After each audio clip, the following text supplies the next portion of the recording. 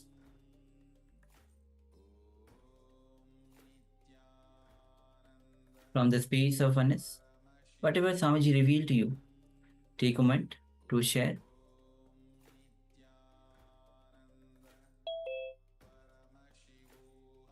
Is requesting all participants that still have their cameras switched off. Please switch on your cameras. Let us know that you're there.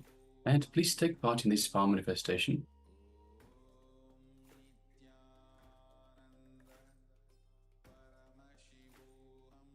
So let us know what was revealed to you in your third eye. Once again, don't engage the mind. The mind has nothing to do with it. The logic has nothing to do with the power manifestation.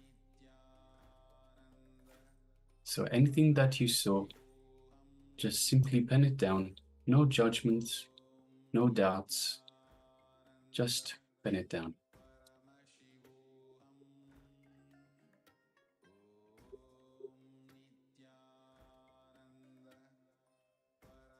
And participants on the YouTube, they can also share their revelation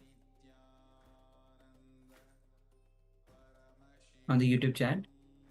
And if you want to join via two-way in the Zoom, you can always go ahead to ecitizen.info/PSM. Yes, so requesting all participants, please let us know in the chat box provided what was being revealed to you in your third eye. So we have Ma Shukla Indrananda, the blue, water, Devi, bird, and nature. Thank you very much for sharing, Ma. Yes. Manat Rajapriya says green tree, water, and shine. Great. Thank you for sharing, Ma. Yes, Ma Fu Fang Jen has shared as well, just waiting on the translation.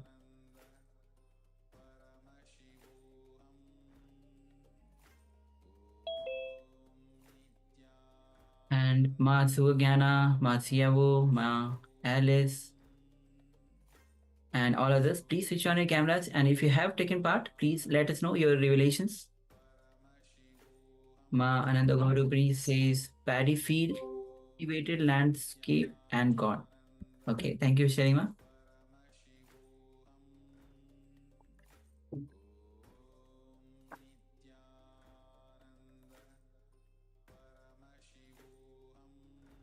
Yes, Ma Fu Fang Jen says blue sky, white clouds, forest, a road leading to a village, and lots of villagers. Yes, thank you very much for sharing, Ma. Ma Siva says busy now. Okay. Okay, so now we'll be projecting the image that we projected.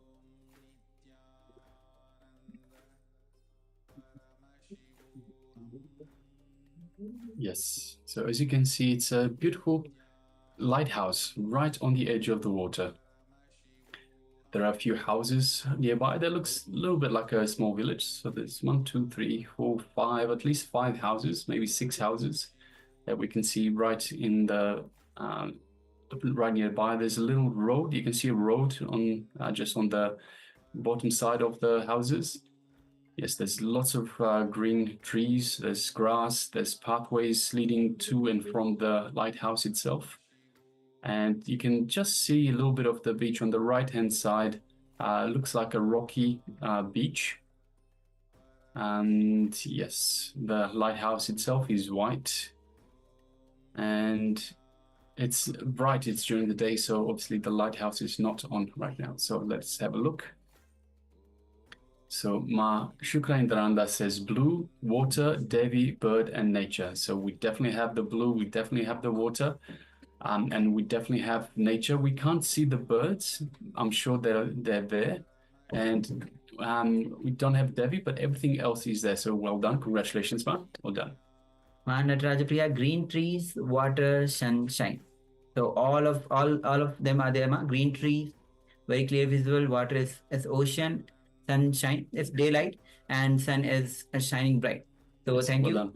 and keep participating, ma. And I think this is one of the first time that I've seen you taking part in the power manifestation. So yes, thank you for participating and actually manifesting. Thank you, ma. Yes, we have Ma Ananda Gaurarupini that says paddy field, cultivated landscape, and God. So we have the landscape itself. It's not cultivated in the terms of agriculture, but it is there. Paddy field. So we have a lot of green, so a lot of nature. And God, we don't have God, although we have the lighthouse. The way it is shaped, it's almost like a linga, and it is of course the ray of light, which is related to Shiva as well. So yes, congratulations, Ma, well done. Yes. And Ma Fu Fang Zen says, blue sky, white clouds, forest, a road leading to a village. Lots of villages. Spot on. So you can see there's a road which is actually going parallel to the ocean, maybe. And yeah, there might be a village. We see a lot of houses just near the lighthouse. So you might have considered that as a village. Spot on. Yes. Yes. White sky, forest. It's kind of forest, as you can see. Yes, there Lots are of the villages trees. and lots of villagers. Because there are houses, definitely people will be there for sure. Yeah. And blue sky and white cloud. Yes, The- congratulations, Ma, well done. Yeah, and the ocean itself, which we cannot see the sky in the picture itself because it's taken from the top, but the color of the ocean itself is blue, and actually it's a reflection from the sky. So yes, congratulations, Ma. Thank you for manifesting this power, and spot on. Okay, great. And Ma Shukranda says Devi is everywhere, Shakti. Yes, definitely. Yes, Ma. Sure. Okay. So let's move to the second round of this power manifestation. Yes, let's do it all again. So requesting participants to once again put on their I-bands and get ready for the second round of this power manifestation as we prepare another image for you.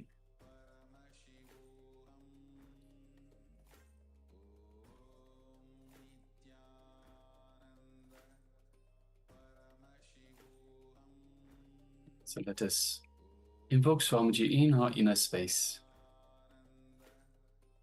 Feel Swamiji radiating throughout our inner space.